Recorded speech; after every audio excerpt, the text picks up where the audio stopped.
စီမိန်ထားတော့ညာသူရင်ထင်နေတာနှလုံးသားကိုနာစင်ညာစကားတွေပြောနေလိုက်တာသူရဲ့ကိုသွားကိုနာရှိနေသည်မှာဘာကြောင့်များလဲပြီလားချစ်ရအနုလာတဲ့ကလေးတွေနဲ့ယူရကျင်လာဆို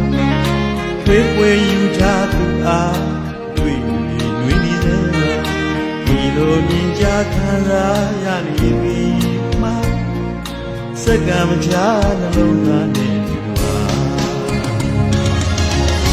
ဘယ်တနေ့ထပ်ပြချင်နေတာသူစင်တော်မြတ်တာခံကံတော်သစ္စာကြောက်စီရောက်လာပမာ